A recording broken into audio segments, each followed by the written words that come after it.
नमस्कार, आपका अखबार के इस अंक में आपका स्वागत है। मैं हूं प्रदीप सिंह। अयोध्या में ट्रस्ट की बैठक हो गई कल। बैठक में 2 लोगों के इस्तीफे स्वीकार कर लिए गए, चंपत राय और उसके अलावा अनिल मिश्रा।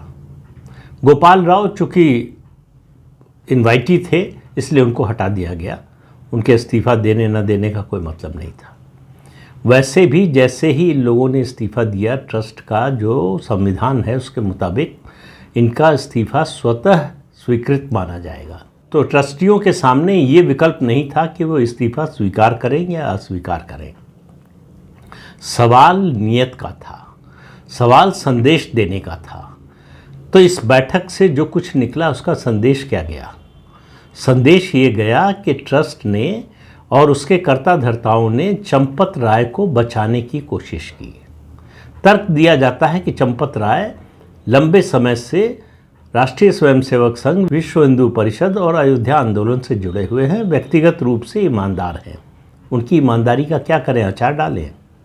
इतनी बड़ी चोरी हो गई और चोरी होती रही उनकी निगरानी में, तो ऐसे व्यक्ति को ईमानदार कैसे कह सकते हैं?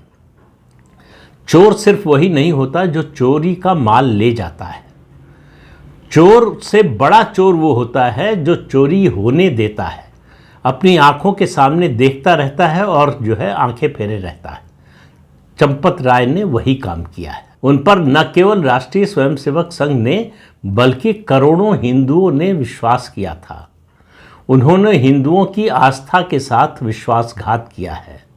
ये पैसे की चोरी से बड़ा अपराध है। लेकिन कहा यह गया कि उनसे भूल हुई। वो भूल नहीं हुई, वो अयोग्य थे, अक्षम थे। जो जिम्मेदारी उनको दी गई थी उसको निभाने के योग्य नहीं थे। मंदिर का निर्माण शुरू हुआ, उसके बाद व्यवस्था चंपत राय जैसे व्यक्ति को नहीं सौंपी जानी चाहिए थी जो अहंकार की अट्टालिका पर खड़ा हो। चंपत राय जैसे लोगों की जगह रावण की लंका में है, मर्यादा पुरुषोत्तम भगवान राम की अयोध्या में नहीं है। ये बात राष्ट्रीय स्वयंसेवक संघ को समझनी चाहिए थी पहले दिन से।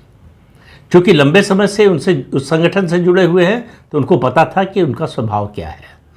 अहंकारी व्यक्ति जो अपने आगे किसी को समझता नहीं है, जिसे लगा कि अयोध्या अब उसकी और ख़ास तौर से भगवान राम का मंदिर उसकी जागीर, निजी जागीर बन गए।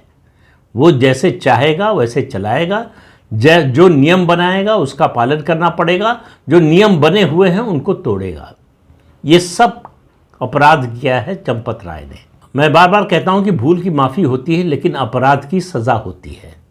चंपत राय को कोई सज़ा न मिलना, ये करके राष्ट्रीय स्वयंसेवक संघ ने अपनी छवि पर बहुत बड़ा दाग लगा लिया है। चंपत राय को क्लीन चिट देकर और उनकी बैठक में प्रशंसा करवाकर राष्ट्रीय स्वयंसेवक संघ ने इस देश के करोड़ों हिंदुओं को ये संदेश दिया है कि उनकी आस्था की उससे उतनी परवाह नहीं है जितनी अपने एक स्वयंसेवक की है, एक प्रचारक की है।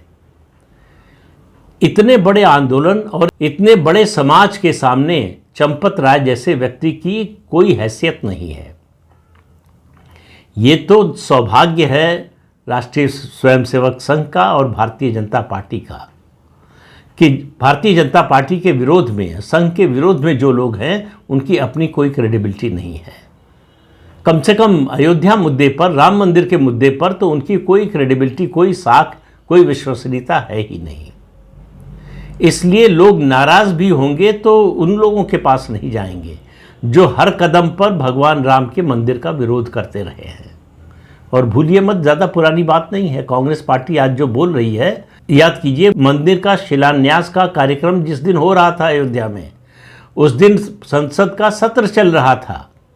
कांग्रेस पार्टी के सारे सांसद काला कपड़ा पहनकर आए थे। ये निष्ठा है उनकी राम के प्रति, ये आस्था है राम में उनकी। आज वो आस्था की बात कर रहे हैं।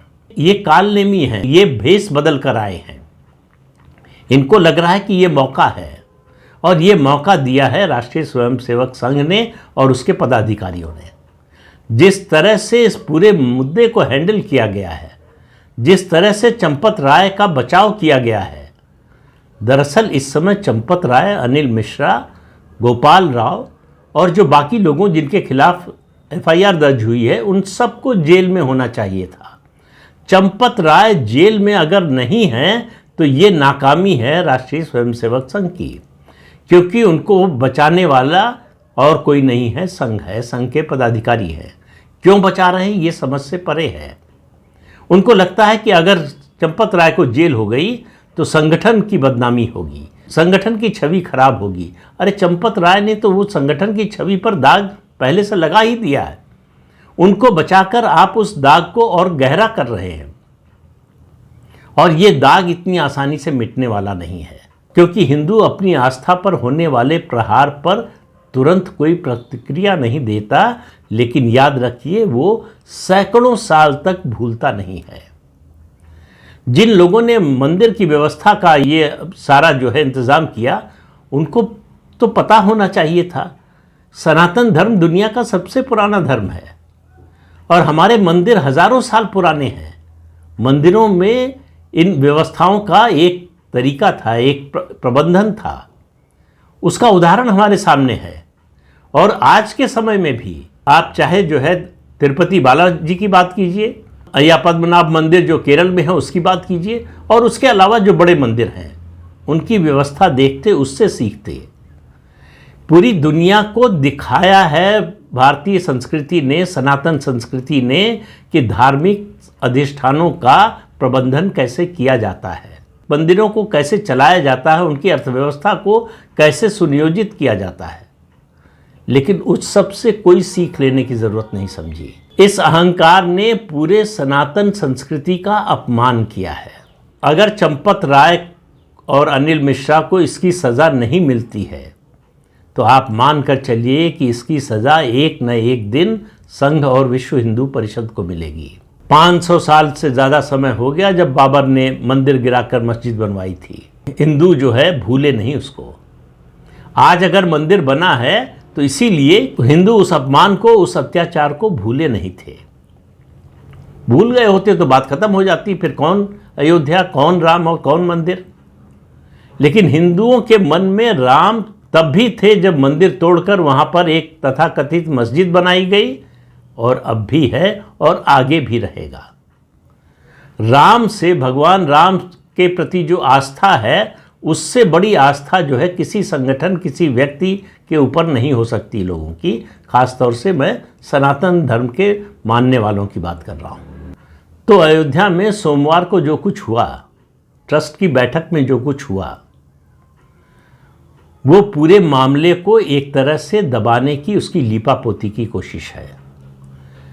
जो किया गया वो जो न्यूनतम होना चाहिए था उससे भी कम है। चंपत राय के बारे में अच्छे शब्द बोला जाना उस बैठक में, ये हिंदू आस्था का और बड़ा अपमान है। चंपत राय से ट्रस्ट का, संगठन का कोई नाता, उनको कायदे से विश्व हिंदू परिषद और राष्ट्रीय स्वयंसेवक संघ से बहिष्कृत किया जाना चाहिए था। ऐसा व्यक्ति जिसने अपने अहंकार के चलते पूरे सनातन समाज को अपमानित किया है, उनके साथ विश्वासघात किया है, उनका विश्वास तोड़ा है, उनकी आस्था से खिलवाड़ करने की कोशिश की है। चोरी पकड़े जाने के बाद भी वो आदमी पुलिस लेकर जाकर पैसा बरामद करवा रहा है। कौन से अधिकार से? चंपत राय अयोध्या के डीएम थे, एसएसपी थे, डीआईजी थे, आईजी थे, क्या थे भाई? कमिश्नर थे। किस अधिकार से वो पुलिस को लेकर इन चोरों के घर गए? और ये सारे चोर वो हैं जिनकी नियुक्ति चंपत राय ने की है। तो चंपत राय उन्होंने जो पाप किया है उससे कैसे बच सकते हैं? उसकी जवाबदेही से कैसे वो अलग हो सकते हैं? वो पल्ला नहीं झाड़ सकते इससे। उनको उनका संगठन सज़ा दे न दे, कानून सज़ा दे न दे, जनता की नज़र में वो अपराधी है। जनता कानून के फैसले का इंतज़ार नहीं करती है। और थोड़ा विषयांतर हो जाएगा, राजनीति की बात हो जाएगी, लेकिन आप याद कीजिए 1986 में बोफोर्स का कांड का मुद्दा उठा था। आज तक लोगों की नज़र में राजीव गांधी दोषी है। अदालत ने भले ही उनको सज़ा न दी हो, लेकिन उस दोष से जनता की नज़र में वो मुक्त नहीं हो पाए आज तक। तो जिन लोगों को ये गलतफहमी है कि चंपत राय मुक्त हो जाएंगे, वो दरअसल इस बात का प्रबंध कर रहे हैं कि चंपत राय अपने साथ साथ इन दोनों संगठनों की छवि को भी धूमिल करें, उसको भी लेकर डूबे हैं। चंपत राय जैसा व्यक्ति, अनिल मिश्रा जैसा व्यक्ति और उनके जो साथी थे, जो कुछ कर रहे थे, उसकी निगरानी का जिन लोगों पर जिम्मा था, वो भी जवाबदेह है। संघ को सोचना पड़ेगा कि उनके संगठन से ऐसा व्यक्ति कैसे निकला और इस व्यक्ति पर अंकुश क्यों नहीं लगाया। कब उनके बारे में पहचान हुई? जिस दिन जमीन घोटाले में उनका नाम आया था, उसी दिन उनको दूध की मक्खी की तरह निकालकर फेंक देना चाहिए था। तो शायद आज ये दिन न देखना पड़ता। एक व्यक्ति ने पूरे समाज को अपमानित करने का काम किया है, पूरे समाज के विश्वास को तोड़ा है, और उस व्यक्ति को जो भी बचाएगा समाज की नज़र में वो अपराधी होगा, अपराधी का साथ देने वाला होगा। अगर कुछ लोगों को लगता है कि चंपत राय और अनिल मिश्रा को ट्रस्ट से हटा देने से ये बात खत्म हो जाएगी, मामला दब जाएगा, लोग भूल जाएंगे, लोग माफ़ कर देंगे, ऐसा होने वाला नहीं है।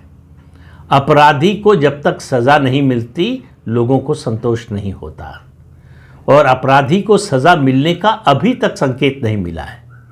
आगे सज़ा मिले तो बात अलग होगी, लेकिन अभी तक जो कुछ हुआ है, जिस तरह के बयान आ रहे हैं, चाहे विश्व हिंदू परिषद से हों, चाहे ट्रस्ट से हों, चाहे राष्ट्रीय स्वयंसेवक संघ से हों, वो किसी को आश्वस्त करने वाले नहीं हैं।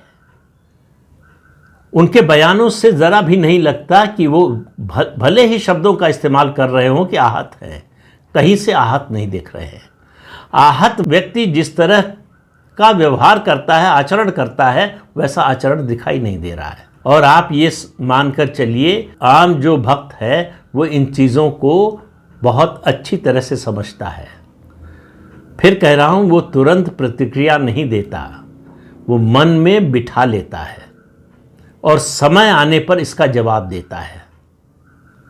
तो जो लोग इन पापियों को बचाने की कोशिश कर रहे हैं, जो आज भी इन पापियों की प्रशंसा कर रहे हैं, सीधे या प्रकारांतर से, वो सब इस पाप के भागी हैं, और उन सब का हिसाब होगा, उन सब का नंबर आएगा। तो इस अंक में इतना ही। अगले अंक में फिर मिलेंगे किसी नए मुद्दे के साथ। तब तक के लिए अनुमति दीजिए। नमस्कार।